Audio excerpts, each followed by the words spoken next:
Bonjour, voici une petite vidéo sur le lien entre convergence uniforme d'une suite de fonctions continues et intégrale. Voilà notre théorème. On a des fonctions fn définies sur un segment AB continu et la suite de fonctions fn converge uniformément vers f sur AB. Voilà nos hypothèses. Alors, eh bien, la suite de réels maintenant, intégrale de a à b de fn de t dt, pour chaque n, cette quantité-là, c'est un réel, converge lorsque n tend vers l'infini, vers l'intégrale de a à b de f de t dt. Au passage, cette intégrale-là a bien un sens. Alors, évidemment, ça a un sens parce que, comme les fn sont continus et que fn converge uniformément vers f sur AB, eh bien f, elle est continue sur AB, et donc l'intégrale de a à b de f de t dt a bien un sens. Mais le théorème de convergence dominée nous permet déjà d'avoir cette conclusion. Oui, et vous pouvez nous rappeler l'énoncé de ce théorème? Je l'ai un peu oublié, mais je vais aller le chercher. Ah, c'est embêtant. Ben, écoutez, allez chercher. Pendant ce temps, nous allons voir la démonstration de ce résultat. Pour la preuve, on va supposer que a est plus petit que b, sinon il suffit d'écrire que l'intégrale de AB est égale à moins l'intégrale de b à a. Donc on suppose que a est plus petit que b, et on sait que fn converge uniformément vers f sur le segment AB. Et donc alpha n, qui est le sup pour x compris entre a et b de fn de x moins f de x, par définition de la convergence uniforme, la limite de alpha n, c'est égal à 0.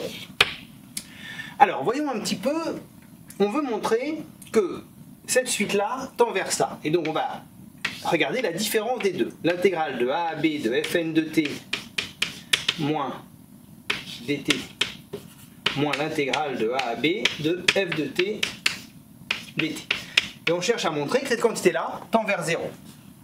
Alors, cette quantité-là, elle est égale à la valeur absolue de l'intégrale de a à b de fn de t moins f de t dt.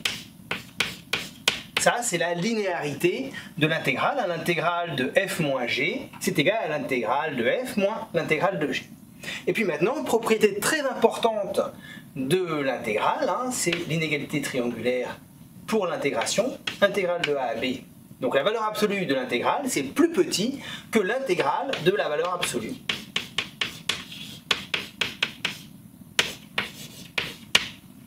Or maintenant, fn de t moins f de t, eh bien on a vu que c'est une fonction qui est majorée par alpha n, et donc cette quantité-là, elle est plus petite que l'intégrale de a à b de alpha n dt. Puisque pour n'importe quel t, fn de t moins f de t, bien sûr, est plus petit que le sup de fn de x moins f de x. Or ça, c'est égal à b moins a fois alpha n, et ça tend vers 0 lorsque n tend vers l'infini. Finalement, on a montré que la différence entre un ici et L, cette différence tend vers 0, et donc un tend vers L lorsque n tend vers l'infini. On a donc démontré notre théorème qui permet de voir la convergence des intégrales lorsque fn converge uniformément. Donc, on a besoin de deux hypothèses, que les fn soient continus et que les fn convergent uniformément vers f sur, attention, ici un segment AB. Ce n'est pas un intervalle, c'est un segment AB. Voilà, j'ai retrouvé mon théorème. C'est le théorème de convergence dominée. Alors, nos hypothèses sont les suivantes. Fn et f sont des fonctions continues sur un intervalle i. La suite de fonctions fn converge simplement vers f sur l'intervalle i. Et il existe une fonction g continue, telle que quel que soit n éléments de grand N, fn en valeur absolue est majorée par g et l'intégrale de g sur i, converge. Eh bien alors, si ces hypothèses sont vérifiées, alors l'intégrale de a à b, l'intégrale sur i de fn de t dt converge vers l'intégrale sur i de f de t dt, qui a bien un sens puisque f est continu et comme les fn sont inférieurs à g, f est inférieur à g, et donc f va bien, l'intégrale de f sur i va bien être convergente. Au passage, on peut remplacer ici continu, ici et ici par continu par morceau. Le théorème reste vrai.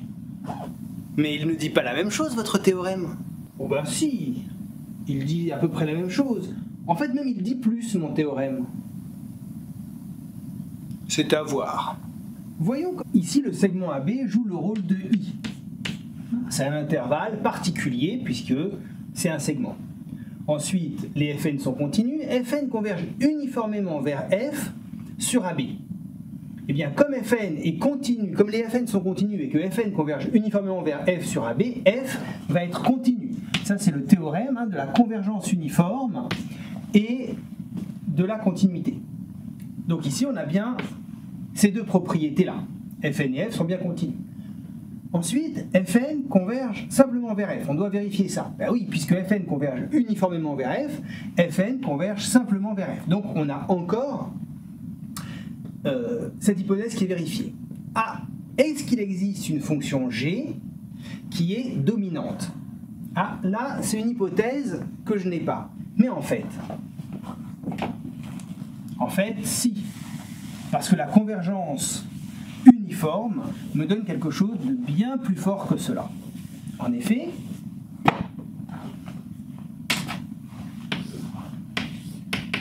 Fn de t moins f de t plus f de t, puis par inégalité triangulaire, c'est plus petit que Fn de t moins f de t en valeur absolue plus valeur absolue de f de t.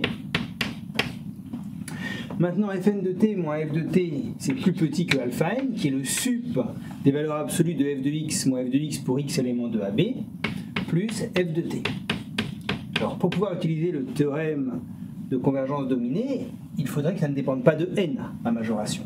Justement, alpha n, c'est une suite convergente, puisque la limite de alpha n est égale à 0.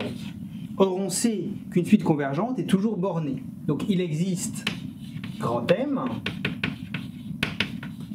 tel que alpha n est plus petit que grand M. Pour n'importe quel petit n, ce grand M ne dépend pas de n. Et donc, c'est plus petit que m plus valeur absolue de f de t.